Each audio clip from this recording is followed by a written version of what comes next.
magnificent Titanic building. Oh, so amazing.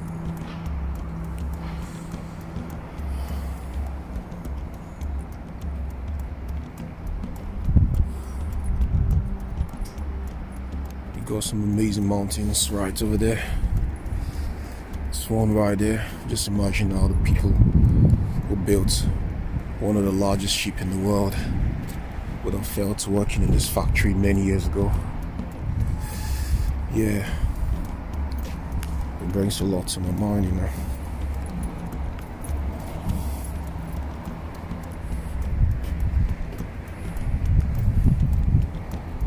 We're lagging. It didn't go that way. It came this way under our feet this way, but they dug a straight channel out to the Belfast Lock, dug through all the Belfast sleets and ooze, and dumped all the mud over here. Flattened it down and became a mud island just to make a better harbour for Belfast, which was a bit of a mess at the time. So this is 170 years ago now. And they flattened it all down, called it Darkin's Island, didn't know what to do with it, and they built here a Crystal Palace, bathing boxes, a zoo, an aquarium. It was tree lined and it became a holiday home for the Irish. So this was a holiday park. So they invited Queen Victoria over in 1849, and she renamed the area Queen's Island, as you do. We're going to get inside here today and go back in time to see the genesis of the Titanic story. Now, 10 years later, by 1895, Edward Harland passed away. A great loss for Belfast. Harland died, but the man who took over is the man behind the Titanic story. His name was William Perry.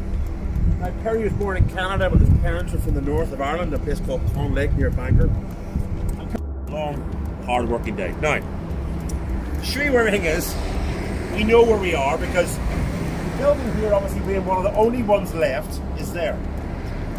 So we're standing right there at this building, looking down the road as the man walked away from us. The road was a bit wider back then. So we're here. This building here was the engine works. It sat to our left where the college is today. That entire, well, where that is now and all the way down the road, that's where Titanic engines, boilers, funnels, propellers, and heavy machinery was all made in there. That's the manufacturing shops in there. This is the harbour master's house. He lived here with his family. That used to be where the red brick pumping station is there on the grass. If you look at the red brick there, see, it's still there. Yeah. And if you look carefully here, here's the old Hickson yard. See the old wooden gantries and scaffoldings? That was just over there where the grass is. That's where all that was. So we're here looking over to there. And if you look at the 70 vessels that we built here for White Star, this is the only one that's left. They're scrapped or sunk over the years. Pneumatic was the tender ship that took the passengers out to the Titanic. So after Titanic left Southampton after picking up Leonardo DiCaprio and Kate Winslet, all very accurate stuff, of course. All right, so to know where we are, this corner of the building here, that's that corner there. So we're standing there looking out onto the road. There's that massive engine works that run down the whole half a length of the road here, where all the internals for Titanic were built. There's the high electric power station, all the timber and drying sheds, all the tram cars lined up to take the men home, timing offices along the side here. Miniature city, building the biggest ships in the world. That's the plans from 1912 of the shipyard. We're standing literally right there, looking onto the Queen's Road. There's the Titanic Hotel. That's where Titanic and Olympic were built. That's the engine works. All the drying stations here, and that's the old Hickson yard over there. That was the shipyard in 1912. We're going to continue down the road, right through here, and down to the dry dock, which is further down the shipyard. This is from 1900. So 120-year-old gates, still here in situ where the workers had to go through. So I'm glad that they never took them down. They had lovely lamps on top, but the workers knocked them off a few years ago, say no more. Not going to paint the workers as all same. The cobblestones are the originals, but they've been reset over the years. So this is where you would arrive to work on Titanic. 3,000 men would arrive here in the morning to work on Olympic and Titanic being built out the back. The road and men who came to work on the Titanic, this is where they arrived on. They go through the gate and walk to the step, taking the same walk as them. Turn the corner, like a normal man arriving to work on the Titanic. You see the Olympic and Titanic scene both being built together side by side. Olympic obviously high to the centre, and the gantry is nearly twice as high again. All here where the brown lighting poles are. Sadly, the old gantry was torn down back in the early 1970s and replaced by the yellow cranes. So that was the original gantry back then. Well, that would have been a tourist attraction in its own right.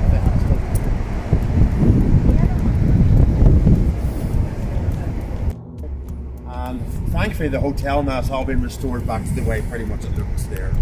And this is where it all began, here inside drawing office number 1 and 2. And as you can see, when they built the drawing rooms, there was no electric in Belfast in 1885. So they're using the natural light. So here we have the drawing office number 1. This is the back when the Queen Victoria sat on the throne, and this beautiful Victorian plasterwork. And the ceiling you can see at the top has this kind of decorative flower around the edges. This is a flax flower, because Belfast before we built obviously ships, roadworks, things all off there. Belfast is apparently flying over the industry, so everywhere you go, you always see this tribute of the past. It's this flax flower everywhere. So this lovely room for the story of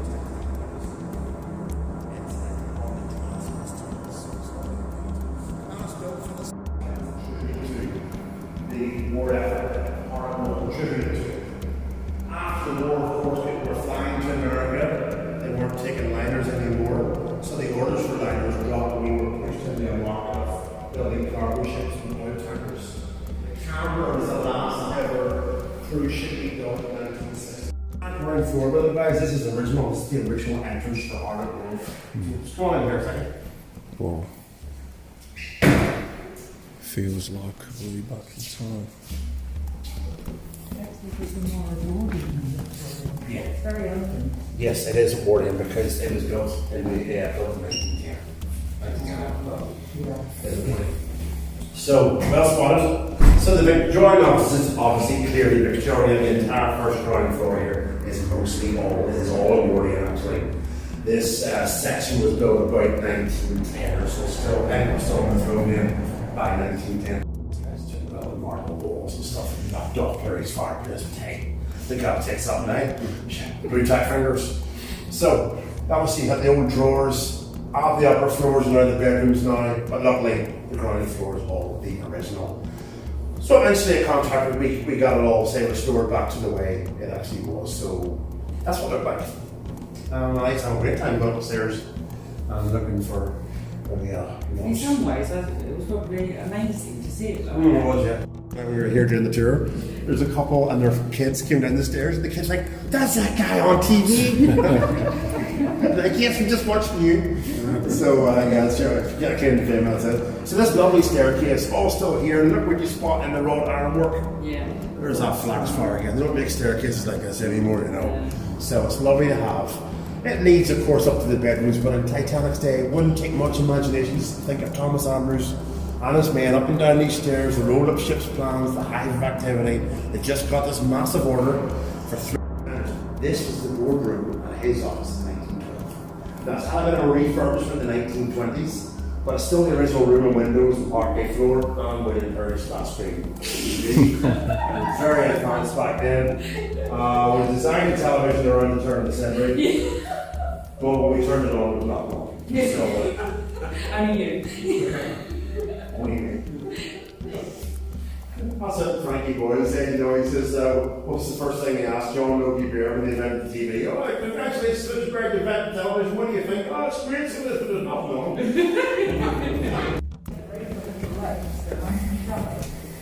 I didn't know so.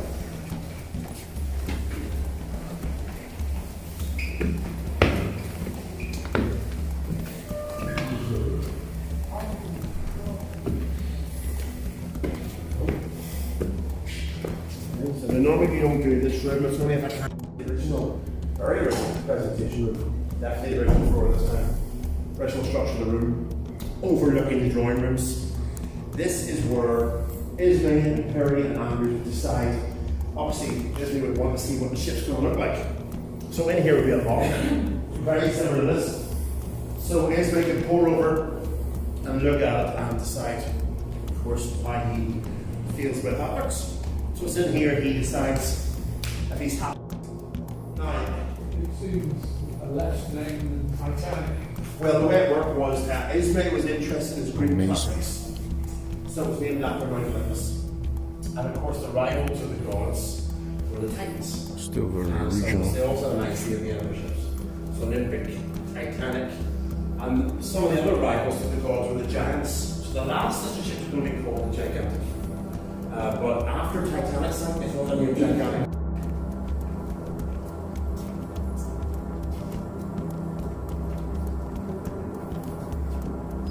Yes. They're exactly as they used to be. So the staircase you're on tonight, guys, is Oh, back out in the fresh air. Let's go into the dry dock. right. So I hope you enjoyed that. Oh, look. That's a turn in its own right. That whole Londonderry back in the 1930s, it became the first woman to fly the Atlantic solo. But it's just a grass field, and I used to do wee tours of it because I'm into the story. But man, you want to be a good guide?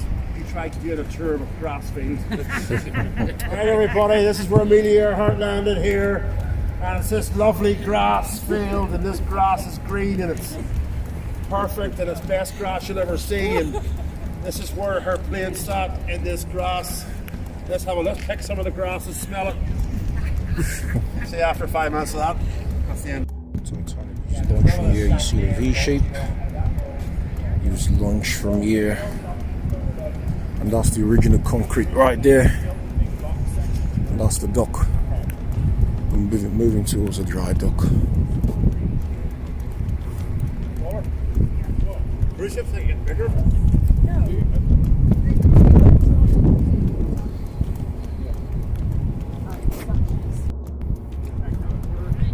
It's the original slipway. It's the original concrete.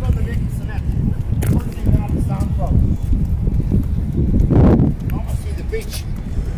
Look at all the seashells. The original concrete. So I have this feeling that something's going on the cheap there, you know.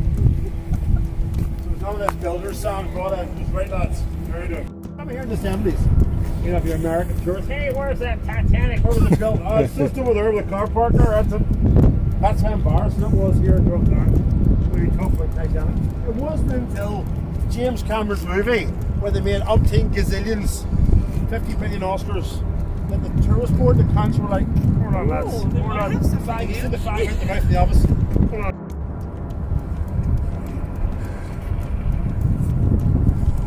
It's moving down to the coast now.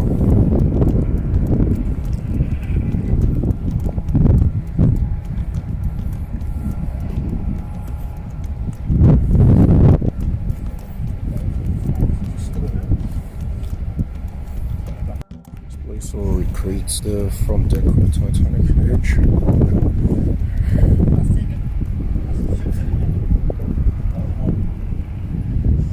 When she was launched from here, that's the picture was photographed was taken of Titanic floating just there. Then she taken down to the dry dock. I want to show you something interesting just over here. That's all artificial channel. So all that mud that came out of here is all over here. So the whole slipway was made out of the mud.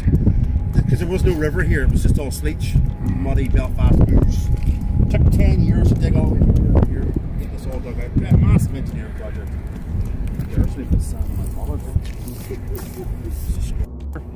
Or 108 years later, 109.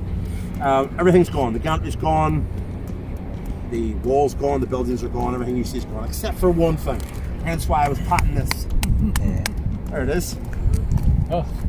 That little bollard is the only thing that's left from that time. And I always bring people down to see it because it means so much more when you see it. How tiny it is, how insignificant it is, but yet it's still here to this day. See it? Yeah, you can hardly see it. Oh my god. And then now you can use your imagination and think of everything that was here. Yeah. And it's just when I noticed it, years ago, I thought, God, that'd be great just to show that off. But that's all that's left. Like a little silent window studio. Long. Yeah, like a tiny little rough, yeah. The movie studio and HBO came along.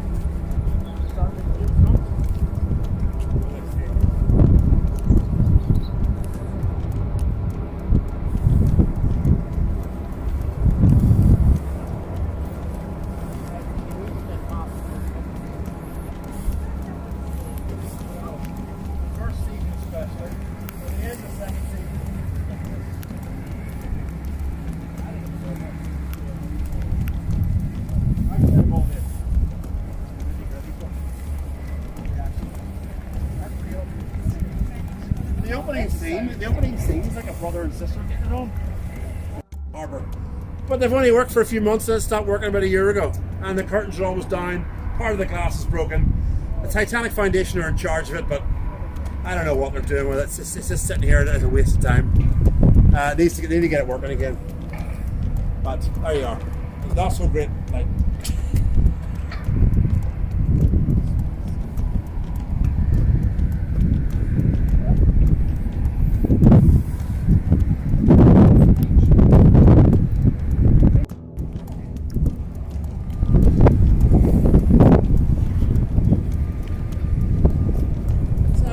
heard of the DUP, have you? The Democratic Unionist Party. Obviously, you got to know a lot more about them when we had a joint government. Remember with them recently, there a couple of years last year with it. And all the English were like, who's this DUP crowd? Back in the 1880s. The Italian designers were here working on the Catholic churches, and for extra money at night, moonlighting, they worked for the Harbour Office, as you do. They also designed the Crown Bar in Belfast, opposite the Royal Hotel. You walk into the Crown Bar, all the mosaic tiles, and there's those little snooks that look like confession boxes. That's why they look like confession boxes, because they're all done by church designers, you see. And so they moonlighted and built these beautiful buildings here, obviously to pump the water out of the dry docks. Titanic was brought down here to the last place she ever rested on dry ground, physical footprint in history. This is something that everybody should see when they come to Belfast. Sadly they don't.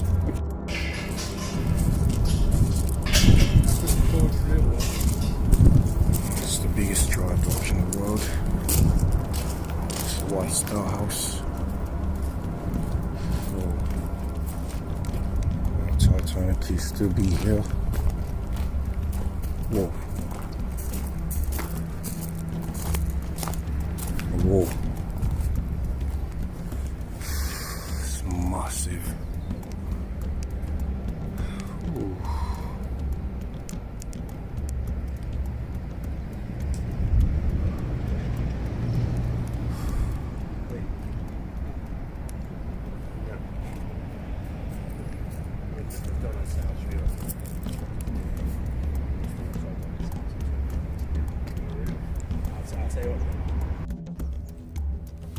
Impressive, isn't it? You think this is all here and most people never see it? Everything inside. Yeah.